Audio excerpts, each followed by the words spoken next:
Okay, good afternoon. Welcome to Broadland District Council's Cabinet meeting of the 26th of April. The first item on the agenda is declarations of interest. So does anyone have any declaration to make? No. Second item is apologies for absence. We have one apology, Chairman, Councillor Jonathan Emsall. Thank you. Then moves us on to item 3, minutes of the Cabinet meeting of the 15th of March.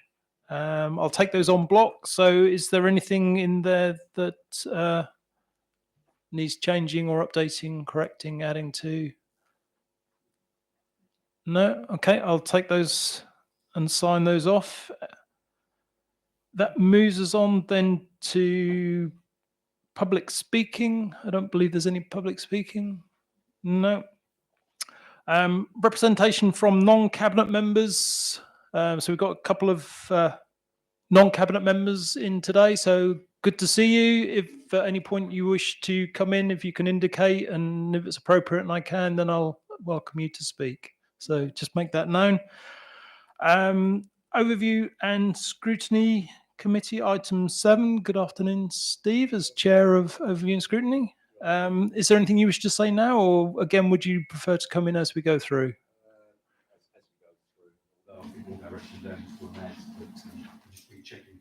Okay, well, if there's anything, again, just indicate, please. So thank you for that. Item 8, the Environmental Excellence Policy Development Panel on page 87. Judy?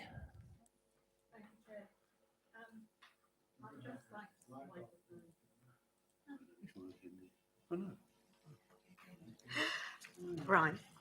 At the meeting of the Environment Excellence Panel, we heard about the good work that the Warm Homes team have been doing in improving houses for Broadland residents. And I would also like to draw your attention to the fact that in the first week, when the new waste contract was in operation, and we started collecting small electricals, batteries and textiles, we did in fact collect 110 bins, and I mean this standard bin that people have in their homes, in their gardens, to collect 110 of those full of small electricals. We had 5 bins full of batteries, and we had 2 tons of textiles. So that was very good, and we take that out of the residual waste. And I'd also like to pick up on the fact that the new contract is using HVO fuel. I'm sure you all know that by now, but I'd like to stress that it comes from a sustainable source, and there is a contract in place for the contract is in place with Veolia to be able to supply HVO fuel for the length of the contract that we have with them, i.e. 10 years. Thank you. Okay, thank you for that, Judy.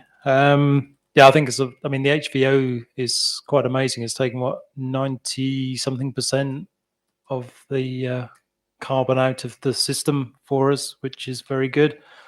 And also some amazing results on the first week of the new bin collection, with so much coming out of waste that would have otherwise gone into the waste pile and has been recycled instead. So that's really good. So thank you for reporting that. So we'll receive your minutes from the Environmental Excellent Policy Development Panel. So thank you for that. Okay, so that moves us on then to item 9, which is at page 18, being the 2022-24 delivery plan and the use of earmarked reserves. Debbie, are you presenting this one? So over to you. Thank you, Chair.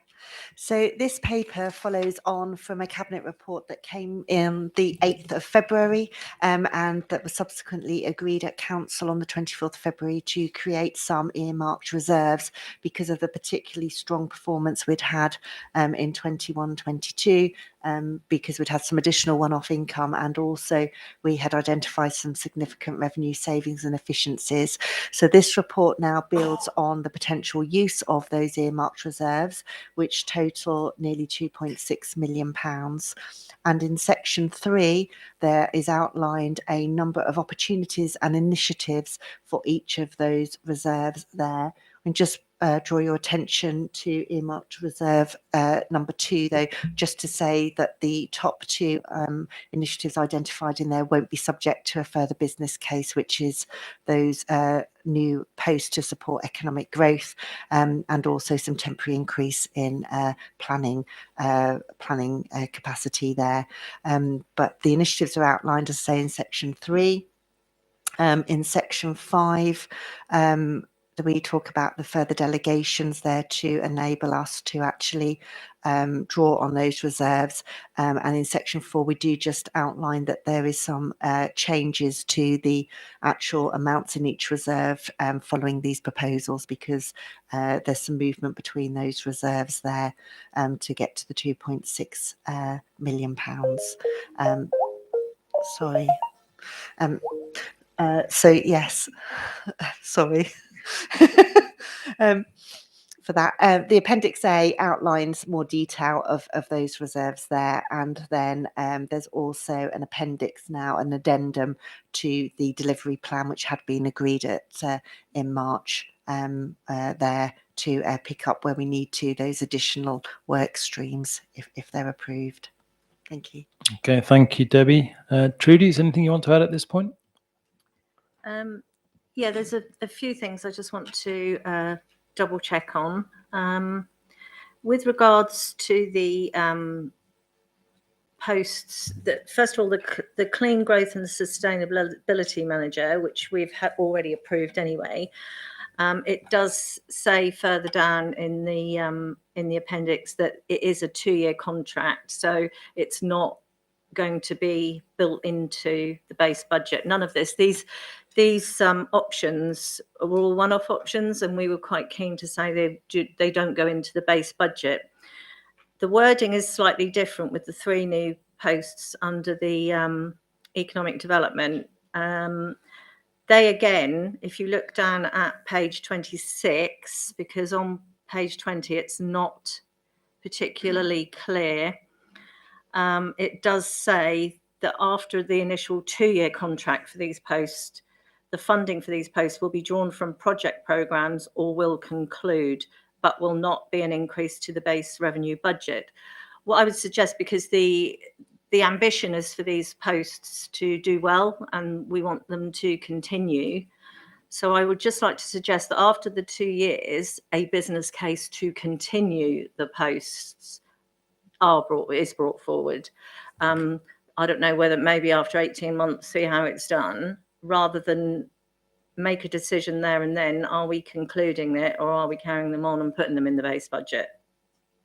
So then it would go through the normal system if we're going to increase permanently. So that's the first comment. Next, it's around the economic development funding. Back in February, when we initially talked about the options paper, the strategic fund grant money was also already included in the economic development. It's not clear here that it is still in there, and the money there's been a very small amount of it spent. However, looking back at the paper that was agreed in July last year, the plan was to have used the money by December this year. That clearly is now not going to happen, because there was a post, for instance, that was an 18-month post. So we've made the suggestion that on the forward plan, it's added that a recommendation of how to spend that money is re-looked at now, because there's a lot of funding here going into economic development in various ways. whether it's apprenticeships or whether it's green infrastructure. So if we could have a paper come back on that. I've spoken to the portfolio holder already, who can absolutely see the reasoning behind that, because we can't deliver what we said we would deliver in July last year for various reasons. So I'd like to see that come back and get added to the forward plan. And then with regards to the sign-offs, absolutely fine. It's just, I think, where some of the portfolios cross over, it could be a different portfolio holder signing it off. So I just think the wording should be where it says the appropriate assistant director, it should also say the appropriate portfolio holder on the top of page 23, because you've got two named in each case, really, but it's the appropriate one, not otherwise it looks like maybe both of them have got to sign it off every time. And I think, going through for me, that, oh, no, and on page 35, the delivery programme, the items are listed, but none of them say whether they're a priority project, yes or no, and then there's no delivery timescales on them either. So I think that needs, otherwise it could be, how long is it going to take to deliver them? So I think that needs to be added, along with the one I've asked to add with the strategic fund grant money.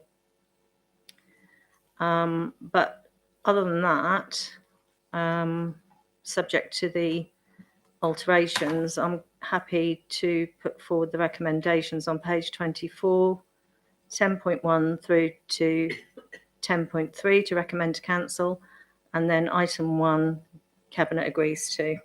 Thank you. Okay, thank you for that, Trudy. Do I have a second for that, Joe? Yes, thank you very much, Chair, and thank you to the portfolio. Sorry. Thank you to the portfolio holder for finance for considering the proposals for the Norfolk Strategic Fund. That project we'd very much like to take forward, and that was a startup SME business mentor and startup grants as well. And I know the team have already been looking at that, and we're calling that one Business Builder, which is quite interesting. Could that be added to the delivery plan as well, please? And do we have a rough idea of timescale on that? Perhaps the assistant director could give me an idea of that. Will we need to change the recommendation at all to make sure that that goes through, or can we just say we'll bring a separate paper back on that? I think the portfolio holder for finance has already said that it's an additional recommendation. So in seconding it, you're seconding that recommendation. So no, that's fine. If I've heard that correctly, is that right? Yep. So thank you for clarifying that. Okay, thank you for that, Joe. Judy? Thank you, Chair. Can I just draw people's attention to page 21, earmarked reserve of our environment for 0.023. It says here that the joint cost is split 45-55, but I see this as something that Broadland will be doing that's particular to our waste contract and the issues. So I don't see that as a joint cost. I think that should be just 22,500 for us.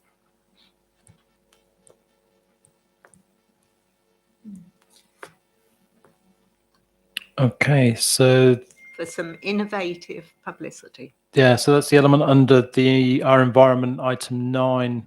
It's in the table on page 30 that details that. Well, there's one. It's Yeah. on page 21, also on page 30. Yeah. So it's on page 30, the detail, but as you say, page 21 has the summary of it.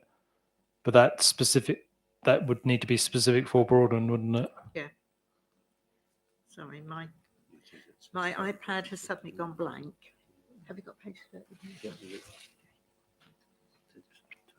Okay, while you're just looking at that, Jamie, did you want to just pick that one up?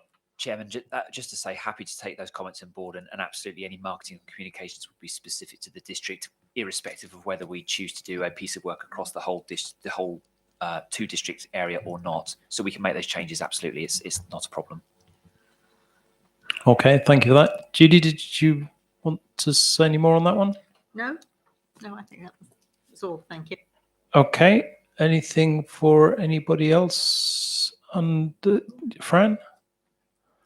Thank you, Chairman. I just wanted to say under the supported community section, really, I'm very, very pleased to see us putting additional support in for people who we know will become vulnerable over the coming months with the difficulty with the financial crisis, as many people are referring to.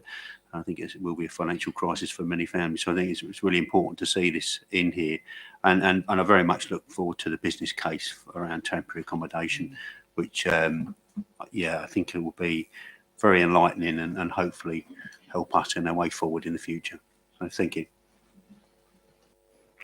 Okay, thank you for that, Fran. Judy?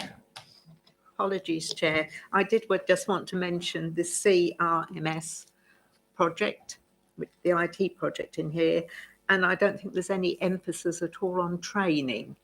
And I was a bit concerned that training hadn't been considered.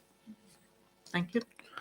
Okay, so thank you for that. I don't know if anyone wants to pick up the training question. I guess if we're just touching on the CRM system, it's quite exciting to see that it's on the list and we're starting to move that forward. Obviously, the funding that we're bringing available as part of this is for phases 1 and 2. We should remind ourselves that there's still a considerable sum of £700,000 at today's rates to find to facilitate that to its completion. But again, that's something for us to look at further down the road. And hopefully I've bought someone enough time to answer the question. So, Corin, over to you. Thank you, Chair. So in terms of training in relation to the CRO, what we're proposing here is a business case. We'll come back to you at a later date, which will detail around resource training costs in greater detail, and to reassure you that will include training and therefore skills and capacity to deliver. So you will be seeing that in due course based on the timescales set out in that paper. Thank you. Okay, thank you for that. Okay, so if there are no more questions, we have the recommendations before us on page 24 with some changes, including I guess the key one there would be on the page 26, table 3, where it talks about rather than permanent post, fixed contract for the first 2 years. We've then got the element where we pick up the Norfolk Strategic Fund and the update on the schedule for that, and the additional recommendation that sits alongside that. Also then on page 23, just changing it to the appropriate portfolio holder rather than requiring multiple portfolio holders. And also then on page 35, the delivery plan, picking up the timetable and the priority be incorporated into those as that's updated. Okay, so that's, I think, the recommendations and the changes associated with that. As I say, it's been proposed and seconded. So all those in favour? Okay, thank you for that. That moves us on then to item 10, which is the capital investment in renewable energy infrastructure. And the Director of Place will introduce this one to us. Thank you very much, Chair. Good afternoon, all. This is a fairly straightforward matter. It is a requirement that we need to put a proposed investment as a line in our capital programme. That is what this report is seeking to do. It's seeking to include £1 million in that capital programme. It is also then signposting, for the sake of completeness, what that could be used for. But at this point in time, it is simply to include it in that capital programme for 22-23. Happy to take any questions. Okay, thank you for that. Judy, did you want to come in? Thank you. Just to like to say how much I welcome the identification of an extra million in this reserve to see what we can do with solar energy in the future. So I'm happy to propose the recommendation on page 37 to recommend that we agree the inclusion of £1 million to enable capital investment in renewable energy projects and or associated infrastructure in the capital programme for 2022-23. Thank you. Okay, thank you for that. Trudy? Yeah, I'm happy to second that. And I'd just like to say, I think on the portfolio, it should say that finance as well, because I think we do have to go through finance. Same with the last paper, finance wasn't on there. I think I'm getting airbrushed out somehow. We're trying to cut you out. It's just Yeah, easy, but it's easier that way. I keep coming back, don't I? But yeah, I'm happy to We'll second wear you it. down. All right, then again. Okay, thank you for seconding that. Yeah, and I think we probably don't need to save on ink anymore, do we? Is there any questions or any comments on this for anybody? As I say, it seems quite an exciting opportunity, so hopefully that does come through and manifest itself. Couple of things I'm assuming that a business case will come forward because it's not in the recommendations once we get to that stage. And that will also have it with that, the associated authorization that would be required as any sign-offs at that point.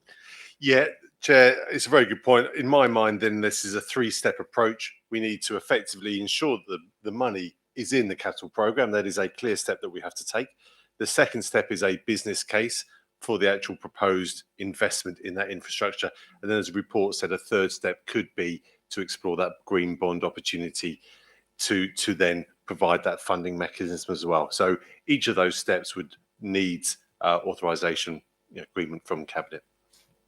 Thank you for clarifying that. Okay, so no other questions. That moves us on then to the recommendation at 8.1, which has been proposed and seconded. All those in favour? Okay, that's everybody. Thank you. That moves us on then to item 11, Ukraine update briefing report at page 41. Good afternoon, Jamie. Good afternoon, Chairman. So hopefully a relatively short paper and item for a really serious matter. So the paper just outlines a little bit about what is going on and the Council's responsibilities around those arriving seeking refuge from Ukraine. There's some context set out in the paper as to what the cause is, but colleagues will be more than painfully aware from media reports and images of what is going on in Ukraine with regards to the war with Russia.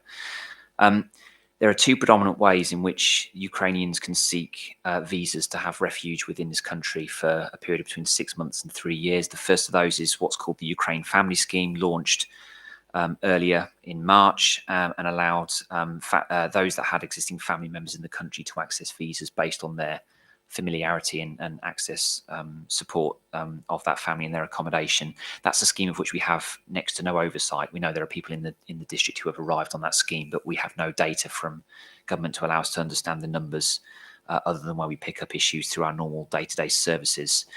The second scheme is the Homes for Ukraine scheme, launched latterly and has picked up pace in the recent weeks. This scheme allows individuals to match themselves with Ukrainians, not directly via government, but more via the support of various voluntary organisations, to which the government then issue a visa, again to enable the Ukrainians to come over to the country for a period of between 6 months and 3 years. Our role in regard to that scheme is twofold. As a housing authority, we have the obligation to make sure that we do basic checks on the safety and viability of the accommodation that's being offered. And that's something we do once we're notified of a sponsor putting themselves forward, but before the Ukrainians arrive. The second check we're obliged to undertake is a welfare check, which is to make sure that once the Ukrainians have arrived, they are in a safe environment, that they are the people who arrived are those that said would be arriving, and just to check that everything's as it needs to be, and an opportunity to spot any safeguarding issues or further support required. But you can see from the report and detailed in section 4.2, the council has gone well above and beyond that basic requirement from government in terms of the offer we've made and the usual support that we offer our residents. We're extending to any Ukrainian family or individual who's arriving, as I think the council would probably expect of its officer team. In terms of key statistics so far, at the point the paper was written, things were moving so quickly it didn't seem helpful or useful to put statistics in. Mike has sent me some data, and then I've noticed ran out of the room, so hopefully it's good news. So as we're currently sat here, we've had 46 sponsor households put themselves forward in the Broadland area, and as of this moment, we have 88 Ukrainian individuals who have come over to the country. That's not to say that all of those 46 households are currently occupied, and reports have been made of the relative slowness of speed of the Home Office issuing visas. So we expect there'll be more people on their way, but 46 households, which shows the really genuine goodwill and good nature of some of the people in our district area in wishing to help with this really tragic situation. The matter of business, Chair, really for this paper, other than providing an update, is there is a sum of money the government has attached to any arrival under the Homes for Ukraine scheme to Norfolk, not to our district authority, of £10,500. Working closely with the county councillor who are in receipt of that money, we've looked at where the pressures in the system might lie in terms of making sure the right support package is put in place for any Ukrainian individual or family, and that money will be coming to us in due course. So the paper is seeking a fairly carte blanche delegation of authority to best deploy that money to put in place the right support as is necessary. And again, you can see there are some indicative areas. We're looking to invest money in housing support, in our community's function, and money to allow for adaptations and basic levels of support to be put in place as is necessary on a case-by-case basis. But as I said earlier, the situation is evolving fairly rapidly. So it's the reason for a relatively ambiguous seeking of delegation. Chairman, that's probably all I need to say for now, but happy to take any questions. Okay, thank you for that, Jamie. Fran? Thank you, Chairman. Thank you, Jamie, and thanks for the update. Obviously, as you say, this is fast moving, really constantly changing. Just a couple of things for clarity. At the top of page 44, you refer to the £350 payment will be triggered, and this will be paid by district authorities. Is that coming from ourselves or direct from county? And also, I mean, it's linked in a way. Obviously, the £10,500 on page 45, 6.1, it said that's per refugee. Is that the case? It is per refugee, 10,500. So obviously, a family of four would be £42,000. So just for clarity, thank you. That's right, Councillor Wymark. The £10,500 is per refugee, so it adds up to quite a lot of money in totality. The £350 payment at the time of writing, the mood music was that district authorities would be looking to disperse that money. I think things have changed a little bit since then. All I would probably say is we have the option to either deploy that £350 payment, which is effectively a thank you payment to the household to remunerate them for any kind of cost they might be incurring. It is not rent, but it is to cover any cost they might be incurring. That can be deployed either by the district or the county. It really is a relatively small transactional element. So happy to go either direction, and maybe want to pick up outside of the meeting. Okay, Fran? Thank you, Chairman. Yeah. So we can have a discussion later. That's fine. But just for clarity, so we know where we are with that. That'd be good. Okay. I mean, I'm very happy, and I'm very happy with all the work that's gone on in the housing standards and the communities team, and a lot of people involved really with this. So I'd like to propose a recommendation as is on page 46, item 8, 1.1, 8.1, 8.2 would be. So thank you. Okay, thank you for that, Fran. Do I have a seconder? Sue? Oh, sorry. Thank you, Chair. Yes, I'm happy to second this, and to say I think it's excellent the work that the team have been putting in, and Broadland's council offer, as it's stated on page 43, is excellent, and I'm really pleased to see that the housing checks are being carried out. I think that it's 2 visits per sponsor's house. And I think it's really important that we ensure that the families that are coming here are coming to a safe, warm environment, they're not going to be there just for a few months, I don't think. So we need to make sure that they're going to be looked after for quite a few months and maybe years going on. So it's good to see the team have taken that into consideration. Thank you. Happy to second that. Thank you, Sue. Any questions, comments from anyone? No, so not from the portfolio holders. So Steve. Thank you, Chair. Yeah, just we did cover the point that Jamie's mentioned about the 10,500, but also what was mentioned there as well is, of course, 10,500 is a lot, seems a lot of money, but some of these people, and possibly some children, could be in extreme need in terms of trauma. So 10,500 probably wouldn't cover that. So the county are going to have to, I don't know where Broadland fit in this is early days, I know, Jamie, probably have to do some more in addition to that, because this could be, you know, an horrendous situation with some of these people, and 10,500 won't cover it. So that point was sort of clarified as well, just for openness here. And also, we asked that the director as well ensures that all members across the council are aware of the placements, because you never know in these areas what might come about as a consequence of the placement.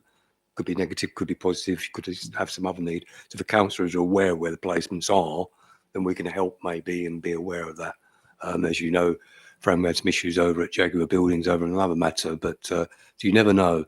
But if we're all aware of it, as a matter of course, then we can all assist in the best way we possibly can, you know. Thank you.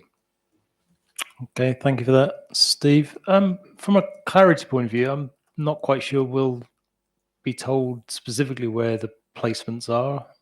Yeah, not quite sure that's what Steve's asking. Are we in a different place? Chairman, I think you're right. I think I'm not sure that GDPR would allow us the ability, nor would it feel morally correct to alert councillors as to specific placements. But we absolutely do need to do, as Councillor Riley has suggested, which is alert councillors to the number, the breadth, the scale of the operation, and how it affects Broadland, other residents, but also our services. So we'll seek to do that to the best of our ability, assuming that meets the brief that Councillor Riley has asked for. Okay, so thank you for that. And I think just picking up on what Councillor Riley is asking for there, I think, you know, all members, which I think is the ethos of what he's saying, want to do what they can to support and be in the right place with this. So thank you for that. Councillor Weagle. Sorry, could you just put your microphone on? Thank you. I'm very pleased that we've got 88 individuals in the Broadland District Council area. That's good. I'm not sure how it compares with our sister authority in South Norfolk. I do notice on page 44 it says welcome centres, and that the welcome centres are being set up in each district. So it's each district to support the integration of Ukrainians. Wyndham Library and Cornwall are being used as these are where the families will be situated. So given that we've got 88 here and we've got 46 volunteer spaces, residences, I would argue that the two sites in South Norfolk don't really cover the Broadland area. Where's the one in the Broadland area? Okay, thank you for that. And you picked up a question I was going to ask as well as part of the process. The 88, is that Broadland specific, or is that across Norfolk at this point in time? Chairman, if I can address Councillor Beadle's point, he spotted the obvious area in the report, which is not picking up that we've not addressed what would have been in this sister report to South Norfolk Cabinet. So I seek your forgiveness for that. I'll, if you'll allow me, I'll find out where the reception centres are, welcome centres are in the Broadland area. You're quite right to say it wouldn't serve the Broadland population very well to have welcome centres in Wyndham and this. So let me come back to you on that, Councillor. Your question, sorry, Chairman, was? Just throw where the numbers were, the 88. So they were for Broadland. So I guess just to help you maybe, and with the conversations that we have around working across the different councils in Norfolk, when this came into being, and I think when this was written, it was known that predominantly within South Norfolk, it would be Diss and Wyndham, which would be the key hubs, key centres for that district. At this point in time, we don't know where that's going to be in Broadland. So my understanding is we were going to see where they landed and then seek a local place to that. So like a village hall or something in the vicinity of that area, somewhere within Broadland that would be close to those people, rather than those people having to move because they're not going to be able to have the transport to get around. That's my understanding of where we got to with that. That's quite right, Chairman. Just Iranians. It's fair to say in the early stages of the scheme, there was quite a flurry of activity in South Norfolk, and it tended to be that there was quite a focus, particularly in Diss and Windham, and that's the point the Chairman makes about supporting those areas specifically, because there was a real focal point for sponsors in those two areas. But it seems that the good residents of Broadland have crept up on South Norfolk, so we're not in a dissimilar position across the two districts. Okay, thank you for that, James. Just to Sorry. get me absolutely clear, Chairman, then we haven't got a local centre in the Broadland area. No, a centre hasn't been identified at this point in time that I'm aware of. So no. So we are actually lagging behind. No. As I explained, we will put a centre together when we understand where the people are located that is closest to them in the proximity to enable them to use it. It's not lagging behind, it's seeing where they are likely to land. We didn't have the advantage that South Norfolk had in knowing where their Ukrainian communities were. In Broadland, they're more dispersed.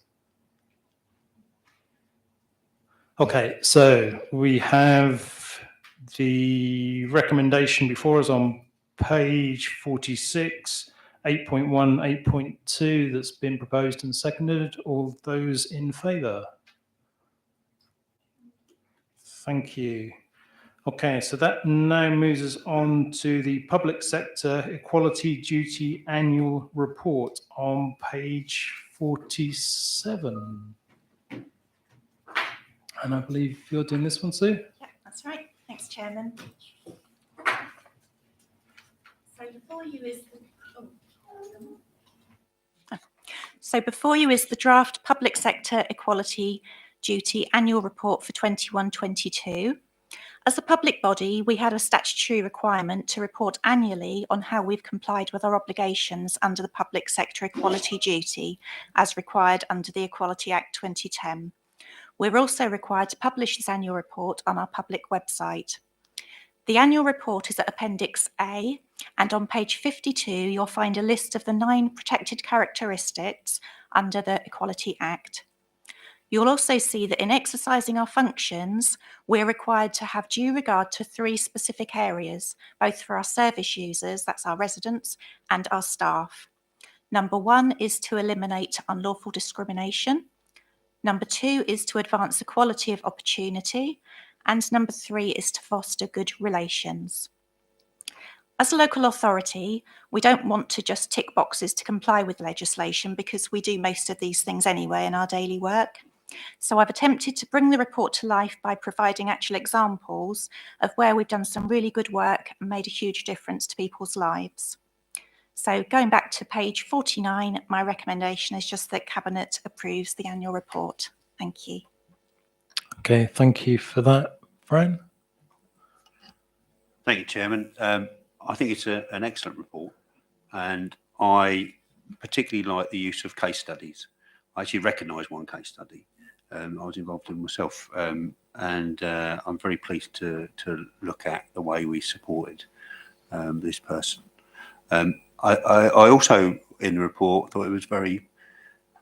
I've seen it a number of times in a number of reports, and I'm very pleased to see how these numbers are growing, that we've now got 60 mental health first aiders to support our staff. I think that's always helpful, but particularly at this time, with people still now home working and not back in the office, and obviously COVID ongoing, etc., and also the ongoing economic crisis around us.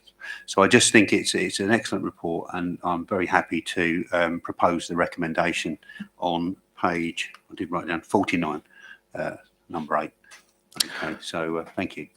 Thank you for that, Fran. Judy?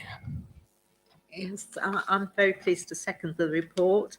I think it's a very good report, and it does highlight some impressive works that have been done by some of our key teams. So thank you very much for the report and happy to second. Okay, thank you for that. So are there any questions or comments from any of the portfolio holders? No. Okay, so again, I'd just like to repeat what Judy just said. As again, there's a good report, and it gives us a real flavour for the way in which we're working and the support that we're giving right across the entire piece as such. So that's really good to see. So the recommendation is on page 49, which has been proposed and seconded. All those in favour? Thank you for that. That moves us on then to the forward plan, which starts on page 71. Are there any comments or questions on the forward plan, Trudy? Yeah, just a quick one, really. The £150 energy rate rebate scheme, the June 22 date seems quite late. Obviously, the people that pay by direct debit should have their funding by the end of April. And I know obviously there's a little bit of issue with how we're going to do the other payments for people that aren't on direct debit. But I just wondered, are we still on course?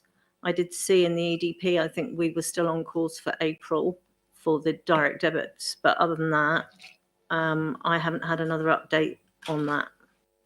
Okay, thank you for that. Is there anyone in the room that knows the answer to that question or seeks to go and get the answer to that question for us at some point?